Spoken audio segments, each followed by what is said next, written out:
capítulo de nuestro El Estante de los Libros con Yair, conmigo, Alejandra, contentos porque hemos tenido una buena recepción y listos hoy día para hablar de dos autoras diferentes, pero las dos con mucha amplitud en el espectro que se mueven, así que súper interesante. Entonces hoy día va a partir Yair contando qué fue lo que leyó esta semana. Bueno, esta semana releí en realidad más que leer a una de las autoras que me llama mucho la atención, Ursula Le Guin, con su libro Los Desposeídos. Bueno, este libro trae otros dos libros más, es una colección de recuerdos porque Úrsula murió a principios de este año, a los 80 y tantos años, y sí que se han hecho varias conmemoraciones acerca de ella, porque aparte de ser una excelente escritora, es una excelente mujer, una excelente escritora y crítica también, con sus mundos de ciencia ficción y de fantasía. Nos lleva a visitar otros lugares que usualmente nosotros no encontramos en la literatura. En Los Desposeídos, que es el que yo voy a comentar hoy día, ella nos invita a visitar un mundo anárquico. ¿Ya? El mundo anárquico es muy diferente al mundo anárquico que nos pintan en las noticias, donde el anarco toma la molotov, destruye todo, etc. El mundo anárquico en realidad es mucho más rico porque nos invita a una sociedad donde todos somos responsables de todo. Entonces, nuestro personaje principal, que es un físico, tiene todo el tiempo del mundo para hacer lo que a él le gusta, que es colocar ecuaciones matemáticas en la búsqueda de lo que es los viajes interplanetarios a velocidades cercanas a la luz o sobre la luz, o sea, hacer viajes posibles, entre comillas, en este mundo de ciencia ficción.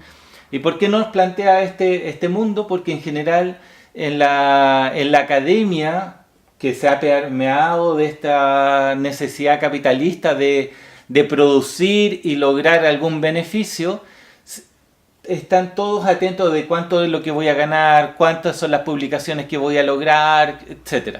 Entonces en este mundo anárquico, este físico tiene todo el tiempo del mundo para dedicarse a lo que a él le gusta. O sea, porque en el fondo, cuando uno empieza a hacer las ecuaciones, en este caso, de un mundo, de unos viajes interespaciales, en realidad no hay ningún beneficio. Igual como lo fue, por ejemplo, las ecuaciones de Maxwell, cuando en las ondas electromagnéticas, cuando ese físico hizo las ecuaciones de ondas electromagnéticas, no existía la luz, ya, o sea, la luz eléctrica. Entonces, la física y las matemáticas se plantean problemas que no están destinados a resolverse en forma inmediata. De hecho, mucha gente decía, ¿por qué Maxwell hace las ecuaciones si necesitamos darle comida a las vacas, necesitamos que los caballos rindan más porque así pueden llegar a ciudades más lejanas, etcétera?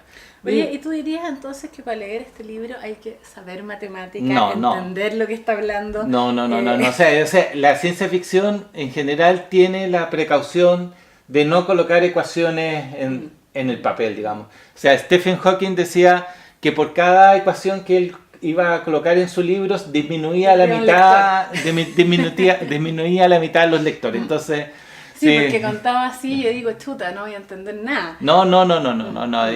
Se plantea el problema, que son los viajes interplanetarios, que se desea hacer mucho más rápido, ¿ya? Entonces está en este mundo anárquico, este físico que tiene todo el tiempo del mundo para hacerlo, pero al frente hay otro mundo, bueno, dentro de la caricatura está el mundo capitalista, ¿ya? Que desean, ellos han tratado de por todos los medios de lograr llegar a esas ecuaciones, pero en realidad su sociedad está impedida de lograr ese objetivo porque los físicos que están dentro de ese medio necesitan publicar, necesitan comer, necesitan un sueldo, necesitan un estatus social. Entonces todas esas necesidades capitalistas hacen que en el fondo no se focalicen en lo esencial. Y en el mundo anárquico, este tiene el tiempo suficiente para hacerlo. Oye, que ¿sabes qué? Me he dado cuenta de esto, yo te he dicho todo el rato, yo tengo mucho prejuicio con la ciencia ficción, pero escuchándote me pasa que siento que parece que la ciencia ficción acerca todo este mundo matemático y de lo físico, que a mí me da mucho miedo en realidad, porque tengo este típico bloqueo que veo números y quiero salir corriendo, lo acerca con lo social y parece que efectivamente en la ciencia ficción hay mucha conciencia de las sociedades en que se está, y esta que tú planteas acá, que plantea la Ursula Le Guin, aparentemente es una utopía, una sociedad a la que uno podría, bueno, no todo seguramente, pero a la que uno podría aspirar a llegar, o hay sociedades como esta que comenté yo la otra vez, que también a mí me hacía ruido que fuera ciencia ficción el libro de Ishiguro, que era una distopía, pero finalmente lo interesante es que muestra sociedades, formas de también de jerarquías o de relaciones sociales y de manejos del poder. Súper interesante. Sí, no, bueno, aquí obviamente también hay manejos de poder, pero se basan en otras cosas, digamos, que no son el sentido monetario. Aparte, o sea, voy a hacer un paréntesis, cuando uno habla, oye, que plantea una distopía, nuestra sociedad actual es una distopía. O sea, por ejemplo, los médicos, el 80% de los médicos en Chile, o sea, ni siquiera en el mundo, en Chile, está destinado para satisfacer las necesidades de salud del 20% de la población. El 80% de la población restante tiene acceso al 20% de la población de médicos. O sea, eso es una distopía actual. ¿Cachai? Entonces, y muchas otras cosas. Claro. Entonces, pero en este caso, dentro de esta aventura que existe, Ursula Le Guin nos invita a mirar para el lado. O sea, nos dice, oye, en este mundo pueden suceder estas cosas. O sea, podrían o no podrían ocurrir, pero ella plantea de que ocurren. Entonces es bonito, es simpático poder llegar de que alguien te plantee un mundo distinto donde hay una aventura y uno aprovecha a mirar para el lado. Ursula Le Guin tiene otros mundos también, ¿cachai? Que nos invita a visitar, por ejemplo, razas donde no hay distinción, no hay sexo, hay un unisexo, ¿cachai? Que son hombres y mujeres a la vez. Entonces, ¿cómo nosotros nos relacionamos con ese tipo de seres, digamos, de personas? Sin la concepción de género. Claro, entonces nos obliga a romper paradigmas. Entonces, dentro de estas aventuras, y de esta en particular, nos invita a romper esta necesidad de que el capitalismo es la solución para todo. ¿Cachai? Y está bien. Ursula Le Guin es una excelente persona. O sea, aparte, ella en el 2014 ganó el Premio Nacional de la Literatura Norteamericana. El que ganó Elizabeth Allende ahora. El que ganó. Y ella, bueno, en su discurso, que lo pueden encontrar en YouTube, también dice, es la primera vez que este premio se le llega a alguien que está destinado o que escribe fantasía o ciencia ficción. O sea, ¿por qué los realistas, entre comillas, tienen esta cuestión? No, yo soy realista, por lo tanto soy bacán y me puedo ganar premio Nobel, me puedo ganar estas cuestiones, qué sé yo, y ustedes los de fantasía y ciencia ficción no, porque no llegan a la altura. Llegan a la altura porque nos plantean, obviamente no todos. Igual como en la literatura realista, claro, también no todos merecen ser leídos, digamos, ¿ya? Pero está bien. Entonces, en este discurso, ella dice lo siguiente: necesitamos escritores y escritoras que conozcan la diferencia entre producir un bien de mercado y la práctica de un buen arte. O sea, ella también plantea, o sea, lo que ella está planteando nos sucede aquí, por ejemplo, nosotros con la educación. ¿Queremos una educación de mercado o una buena educación? Y bueno, y también que uno investigando se da cuenta que Ursula Le Guin está relacionada con Chile también. Ella tradujo al inglés unos poemas selectos de Gabriela Mistral, ¿ya? De hecho, uno lo puede visitar en la página. Aquí abajo va a aparecer el link de la página ursulaleguin.com/mistral con m mayúscula.html, y uno puede encontrar los poemas que ella tradujo para, si mal no me acuerdo, para la Universidad de Columbia. Mira qué interesante, además, una escritora de ciencia ficción que uno no se imagina que le interese la poesía. Sí, no, es una persona muy distinta, o sea, muy diversa en realidad. Entonces yo les invito a leer Los Desposeídos, que es para entrar a una aventura de ciencia ficción o justo en el momento en que se van a hacer los viajes interespaciales, y invitarnos a visitar un mundo anárquico que en realidad donde todos somos responsables. Es simpático eso, poder visitar. Entonces Ursula Le Guin, bueno, como te decía, tiene otros mundos. Hay otro mundo que es el de fantasía, que es historias de Terramar. Ella invitó otro espacio de Terramar que lo vamos a conversar después, donde está relacionada con la magia, los caballeros, el mundo feudal, qué sé yo. Pero ese es el contexto o la excusa para contarnos que en realidad el bien y el mal no es la línea entre el bien y el mal no es algo que esté delante de uno, sino que en realidad nos atraviesa a todos, digamos, el bien y el mal todos lo tenemos. Entonces, pero lo queremos correr más hacia el mal o más hacia el bien. Entonces, las historias de Terramar también es recomendable y lo vamos a conversar en otra oportunidad, porque en realidad es muy bueno. Bueno, ¿y tú qué nos traes hoy día? A ver, yo traigo una autora que también es una persona con una diversidad de intereses bien importante y que los ha profundizado todos. La Siri Hustvedt es una escritora norteamericana que escribe novelas y además escribe ensayos sobre todas las áreas en las que ella se ha especializado, que son el psicoanálisis y la neurociencia. Además, ella es especialista en literatura, estudió literatura, se ha dedicado también a eso, y es feminista, militante, con mucho discurso, y sus estudios también, entonces, también desde la neurociencia y todo, están ligados al feminismo, y su escritura transmite mucho esta mirada sobre el mundo, que también es una mirada política.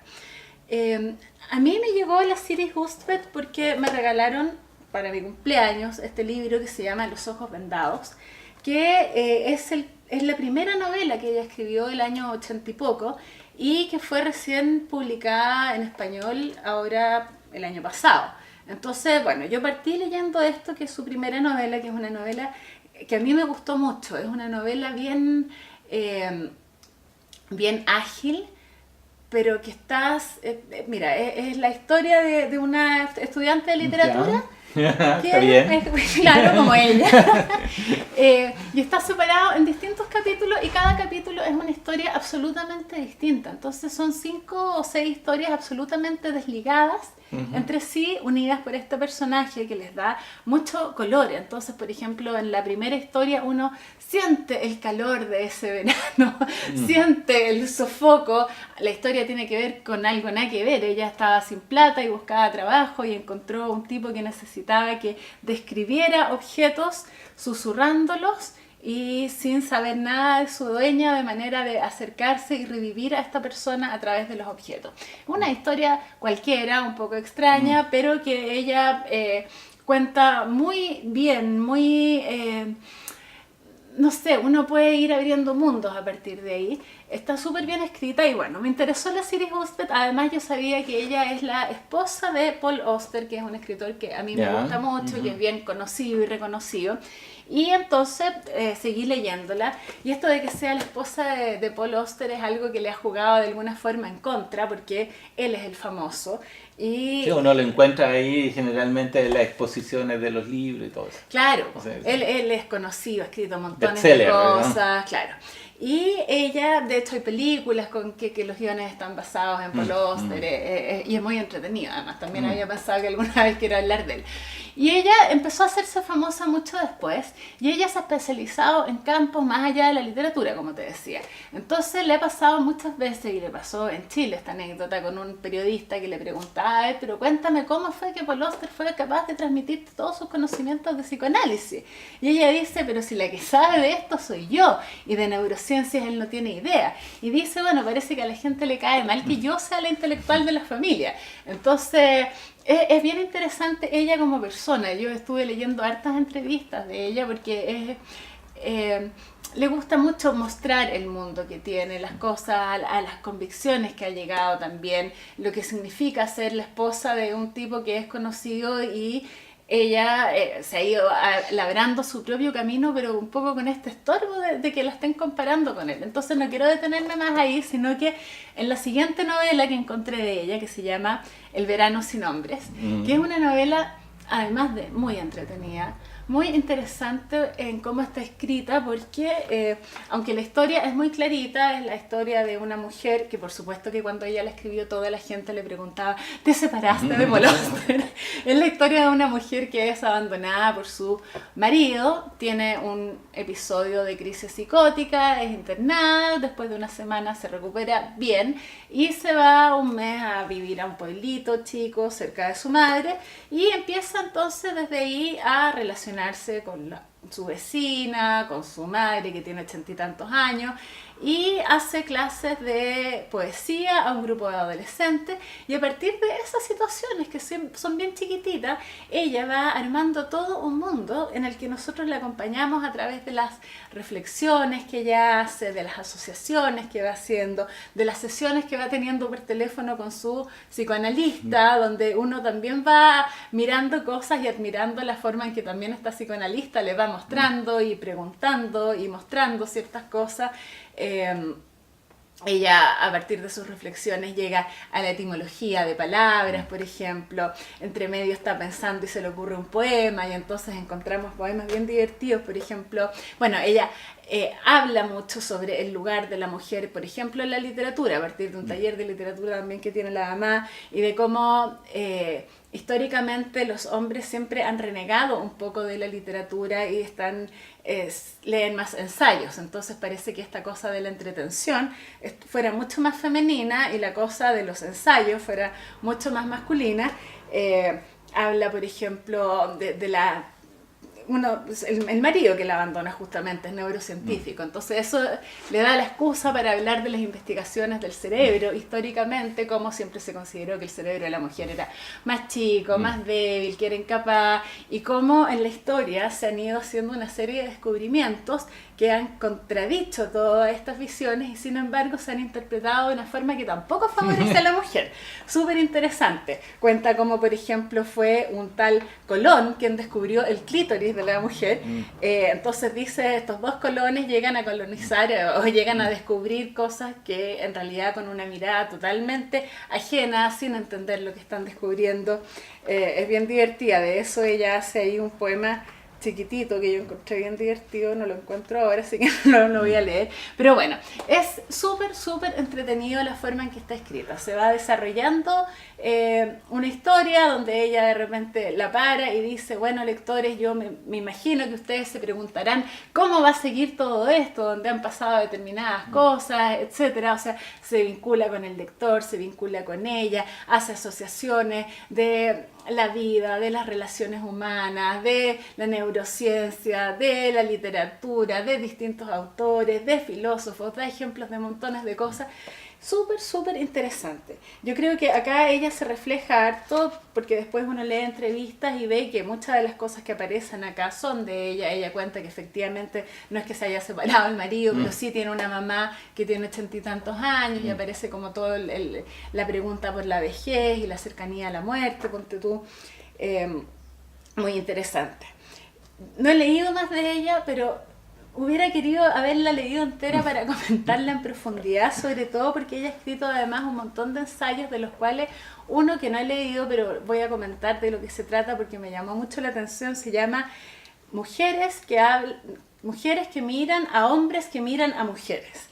Y son ensayos que son sobre algunos escritores que tienen una mirada determinada y en general bastante machista sobre la mujer y la que a mí más me llamó la atención tiene que ver con una entrevista que ella le hizo a Knausgård, que es este escritor noruego que escribió son 6 libros que en total se llaman Mi lucha y que hablan de su vida, son puros libracos de 1000 y tantas páginas, bien entretenidos, yo he leído como 3 o 4 de esos, pero donde él se posiciona esta forma de escritura que se ha considerado normalmente femenina, que es como esta escritura más íntima, más ligada a los sentimientos, a las emociones, a lo doméstico, y él dice que en realidad siente que no hay ninguna mujer que le haga el peso en esto y en general en su obra él nombra a muchos escritores, pero no nombra a ninguna escritora porque no le son competencias. Entonces ahí aparece una forma de vincularse con la mujer y con el mundo femenino y con esta idea de que existiría un mundo femenino y una literatura femenina que ella critica, bueno, Esto son las cosas que he leído en entrevistas de ella, pero lo que quiero decir es que es una autora para conocer, interesante, entretenida, amplia y que abarca hartos aspectos de la realidad, o sea, sobre todo esto en los que ella ha profundizado, el psicoanálisis, la neurociencia y la literatura, y que ella dice de sí misma, bueno, yo soy de esas personas que no saben un poco de las cosas, sino que realmente se ha dedicado a estudiar, y efectivamente ella es bien reconocida en los círculos psiquiátricos, por ejemplo, donde escribe, hace clases, da charlas, etcétera, porque es alguien que se ha dedicado a meterse en eso. Súper interesante, súper recomendable para todos y para mí también, que no la he leído entera, pero me propongo hacerlo este verano porque realmente alguien distinta y súper, súper entretenida. Qué bueno, hemos traído a dos excelentes escritoras. Sí. Y también sin proponernos acerca de ellas, ni de sus movimientos, ni de su nada, porque en realidad al final las escritoras o escritores están en cualquier lugar, o sea, y las encontramos de casualidad y sí, excelente. pero interesante estas personas que se meten en distintos ámbitos, porque sí. En general uno tiende a quedarse en lo que hace, así como con una ceguera, así como los caballos, y es entretenido cuando alguien conoce realmente a fondo distintos mundos o se atreve a tirarse con distintas formas de escritura, con ensayos, con novelas de ciencia ficción, con novelas, con poesía, que te abre mundos y te permite ver la amplitud que existe en cada uno en realidad. Sí, ¿no? O sea, diferentes mundos, diferentes formas de escribir, y todo eso se llenan. Y que es la idea de como lectores hacerlo también, sí, ¿no? Porque a mí, por ejemplo, esto de hablar contigo que lees tanta ciencia ficción, me está abriendo un poco la perspectiva, que no sé por qué, porque he leído, pero siempre me genera quizás esto de las matemáticas que me da miedo. Hay que romper esas barreras. Sí, el paradigma de la ciencia ficción es eso. Bueno, es que en la ciencia ficción hay buenos exponentes, malos exponentes, como en todo. Pero si uno empieza a preguntar, a conversar, a ver estos tipos de videos, uno se da cuenta de que hay escritores y escritores que nos trascienden y que son capaces de llevarnos a otros lugares. Totalmente. Así que... Sí, no, yo lo que quería decir en realidad era que tenemos una página en Facebook que se llama El Estante de los Libros, y que nuestra idea es que podamos como comunicarnos con otros lectores que puedan contarnos qué están leyendo, contarnos de los mismos libros que hemos leído y comentado nosotros, que seguramente tienen otras formas de mirarlo, proponernos autores, libros, temas, porque la verdad es que estamos bien entusiasmados con este proyecto, lo estamos pasando bien. Sí, estamos en nuestro cuarto capítulo, súper bien, al menos 100 likes, así que obviamente somos de nicho, así que invitamos a nuestros amigos de nicho a seguir compartiendo esta página, ya sea en YouTube, en Facebook, y sí, para que sepamos de más gente, de más escritores, de más libros, de más de todo. Sí, pues. Y tendremos también a otra gente hablando de esto para diversificar la cosa. Sí, estamos conversando de eso también para darnos un poco más de energía. Así que ya, pues nos veremos pronto con otros autores, otros tipos de escritura y otros entusiasmos. Eso. Nos vemos. Chao. Adiós.